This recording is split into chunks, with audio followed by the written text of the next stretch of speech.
Hi, I'm David Lambert, and you're watching Shine On Media. The first part of the season, we kind of ended on the big thing everybody wanted to happen. Yes. So how is that going to affect when we come back? It's paradise in the house of the Fosters, I guess, at first. And then, through unfortunate timing, there are things going on, as we know, at the end of 10 with Callie. So I guess it's a little short-lived, but at the same time, everyone's still like where they want to be. It's like they've hit the point where they want to be. Stephanie and Lena are married. The family kind of overall feels very wholesome and very complete, and there's a lot of happiness in the house. But yeah, and then with the Callie situation,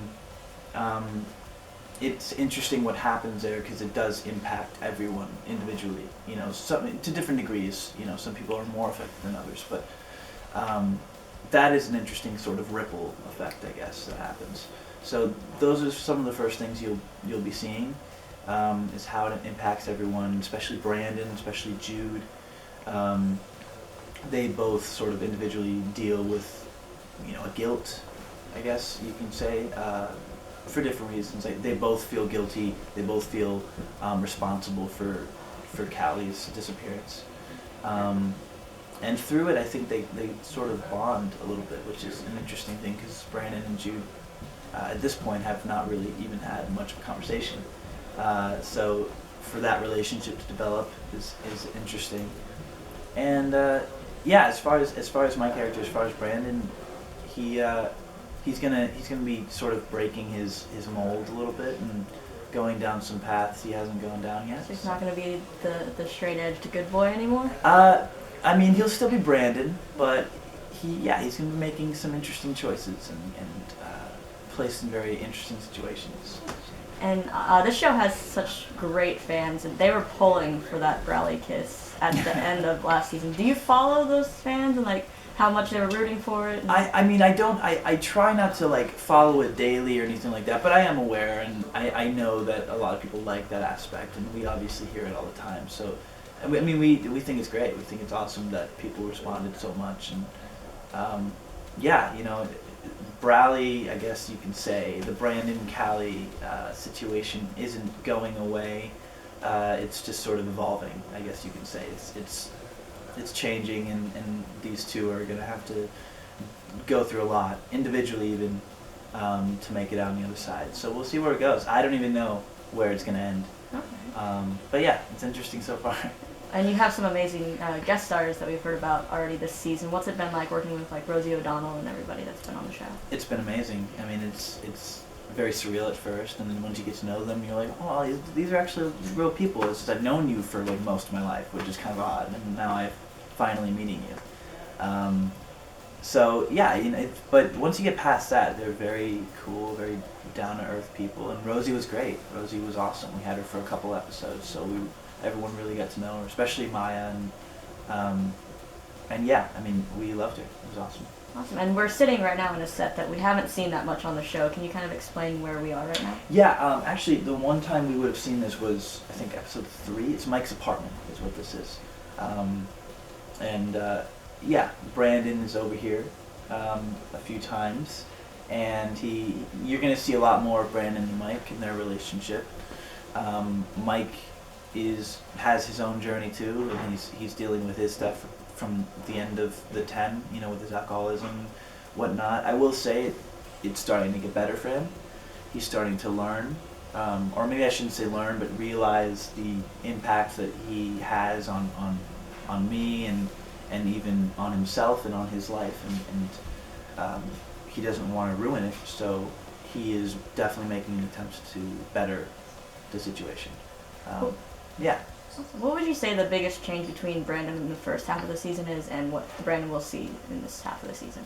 The biggest change, I guess Brandon always had this sort of sense that he knew where he was going, and he knew what he wanted, and he knew how to do it almost.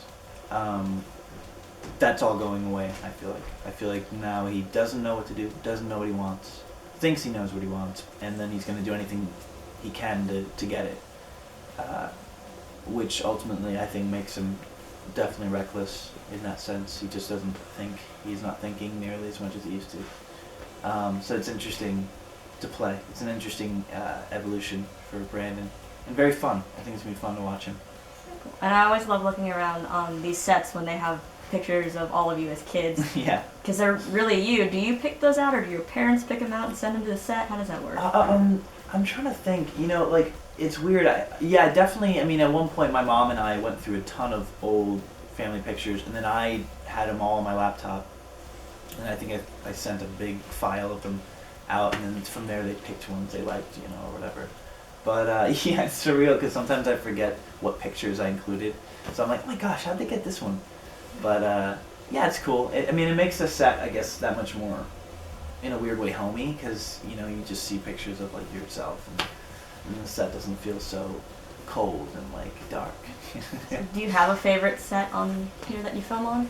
I love the house set. Right here on the stage we have the downstairs and upstairs essentially of the house, and I just think it's really cool. I think the downstairs is my favorite. The kitchen and the living room and that whole kind of area. We're in there so much that I think I'm just most comfortable in there. And you've had such a great, I feel like a dynamic career for being so young already, because you started with like a comedy Disney show and whatever, and now you're on the Fosters, and I just recently saw The Lifeguard. Oh, okay. So like what is your goal? Like what kind of project would you really want to do? I'd love to try to keep it as dynamic as possible, really. I'd like to keep doing things that are nothing like the last thing I did, I find that fun, and I find that to be interesting to follow for people. So I'm all about challenging myself, and I love the things I love most are the things I haven't done yet. So I have no idea what that would mean next, but I'm loving where I'm at right now, and I'm loving the show, and I'm loving Brandon, and I'm very happy. So we'll just see what's next from there. If you were to get in the writer's room for the Foster, what is something you would want to happen to Brandon, or where would you like to see him go? I honestly love sort of the tone that they've set right now. If anything, I would love to just see more of it. I'd love them to just keep pushing it. Like, don't let him learn his lesson yet. Like, let him make a few more mistakes. Keep him in this place. Maybe even push him a little farther. Yeah, that'd be my wish. And I think this writing team is so amazing, and Bradley and Peter and Joanna, they're all so amazing that I know they won't do a disservice to the show or anything like that. I think Brandon's gonna be a very interesting character. Why would you tell people to tune into the Fosters? I think it's a show that's very real, very genuine. Full of people. The people doing it are very authentic people, and there's not an ounce of fake in this show. We try very hard to make it heartfelt. So hopefully people feel that when they watch it, and I think that's why you should watch it.